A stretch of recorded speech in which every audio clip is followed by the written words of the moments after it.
on this episode of This Ole Gun.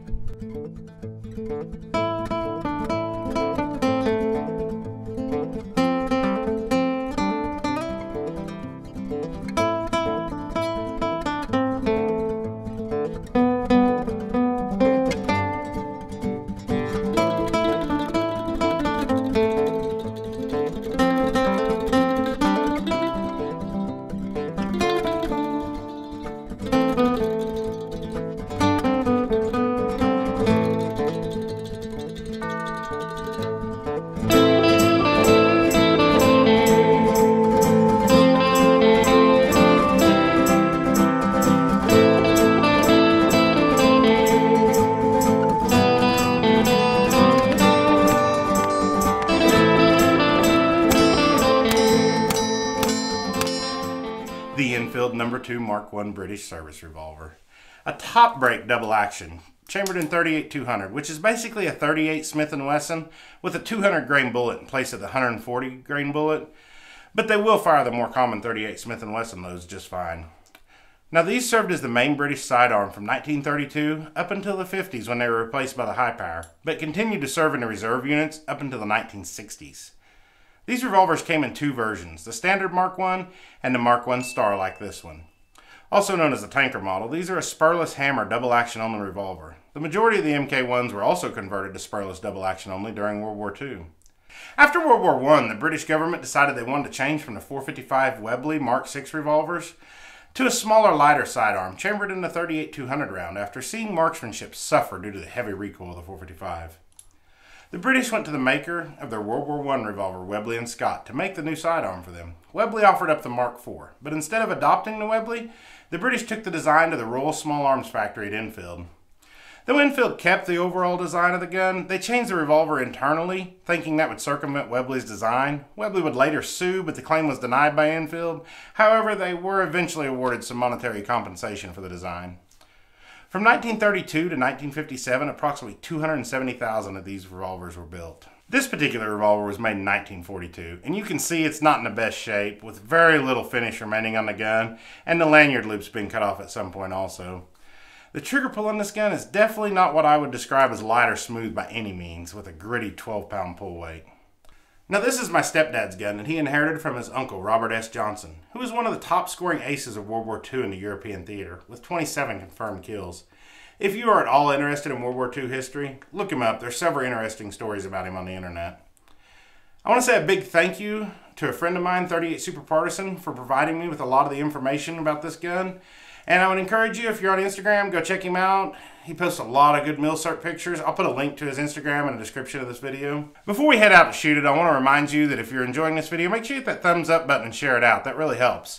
And if you think I earned it, consider subscribing and ring the bell. Also, there's a link in the description to the whole playlist of This Ole Gun episodes. If you haven't seen them, go check them out. Now, let's go shoot it. All right, we've made it up to the range with the old Enfield revolver. Now, this is the first time I've ever shot it, and the first time it's been shot in a lot of years. I've got some MagTech 38 Smith & Wesson. I think it's 146 grain. We're gonna shoot a little and see what it does.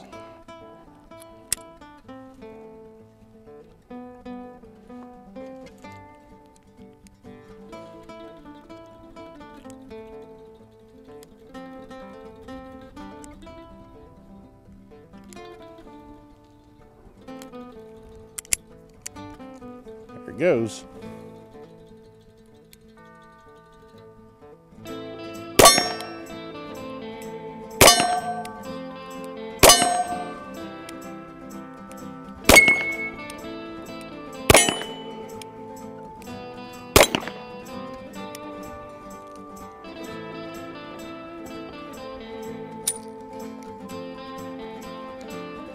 It's actually pretty accurate for as heavy as that trigger is. Load it up again here. I have never shot a top break revolver before either. Kind of slow to reload it too. It's not bad though. Alright, let's shoot a little faster at the silhouette.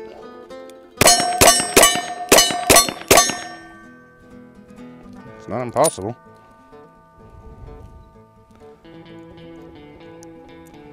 It's about loading it up again. I'm sure there's a technique to loading these top break revolvers, and clearly I don't know what it is. Let's try that little bitty target over there, see if I can even hit it.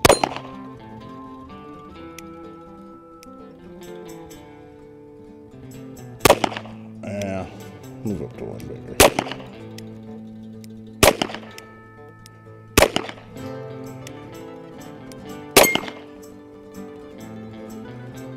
I think that was 6.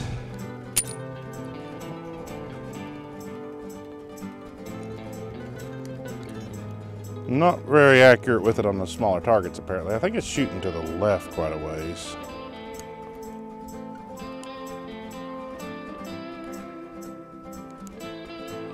Trigger pulls pretty hard on it. I'm gonna aim for the rear of the hog and see where it hits. Well, it's not too far off. Probably just me pulling it.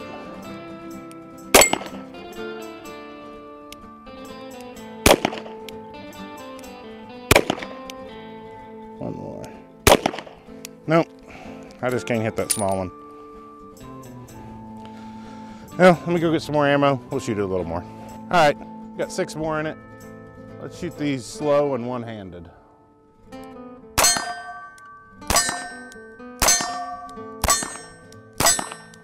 Well, this gun's definitely interesting to shoot. Like I said, I'd never shot a top break revolver before, and I'm sure someone who's familiar with them and practiced with them a lot can reload them quickly. Me, on the other hand, not so much.